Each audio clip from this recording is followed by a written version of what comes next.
कारण लाडक्या बहिणींना सरकारकडून हे गिफ्ट मिळालेलं आहे। लाभार्थ्यांच्या खात्यात 2 महिन्यांची रक्कम जमा झालेली आहे। अर्जचा निधी एकत्रित जमा झालेला आहे। निधीच्या बाबतीमध्ये कुठली कमतरता पडणार नाही याची दक्षता तिन्ही म्हणजे मुख्यमंत्री महोदय, दोन्ही उपमुख्यमंत्री महोदय घेत आहेत।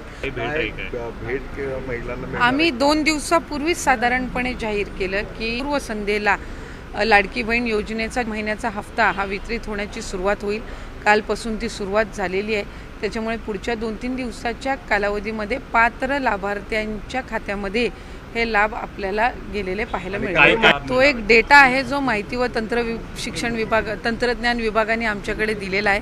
त्याचा संपूर्ण त्या ठिकाणी 15 दिवसाचा कालावधी ही साधारणपणे आम्हाला ग्राउंड लेवलची स्क्रुटिनी करायला लागणार आहे आणि तो कालावधी झाल्यानंतर तो आकडा किती आहे हा त्या ठिकाणी निश्चित करता येईल।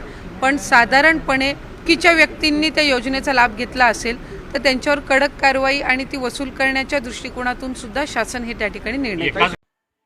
फायनली आज लाडक्या बहिणींच्या खात्यामध्ये त्यांचा जो अक्षय तृतीया निमित्त हप्ता होता तो वाटपाला सकाळपासूनच सुरुवात झाली आहे। काही बहिणींच्या खात्यावरती ही रक्कम जमा झालेली आहे, परंतु काही बहिणींच्या खात्यावरती अजूनही रक्कम आलेली नसतात। तरी तुम्हाला टेन्शन घेण्याची कुठलीही गरज नाही, कारण 2 ते 3 दिवसांमध्ये प्रत्येक लाडक्या बहिणींच्या खात्यावरती ही रक्कम मिळणार आहे। ज्या बहिणींना आज हप्ता आला नाही त्यांना उद्या मिळणार आहे आणि ज्यांना उद्या मिळणार नाही त्यांना परवाच्या दिवशी नक्की हा हप्ता मिळून जाणार आहे। 2 ते 3 दिवसाचा हा कालावधी देण्यात आला आहे, जेणेकरून तुम्हाला जी योजनेचा लाभ आहे तो चांगल्या रीतीने मिळणार आहे। कुठल्याही प्रकारचं टेन्शन घेऊ नका, प्रत्येक लाडक्या बहिणीपर्यंत जो हप्ता आहे तो पोहोचणार आहे।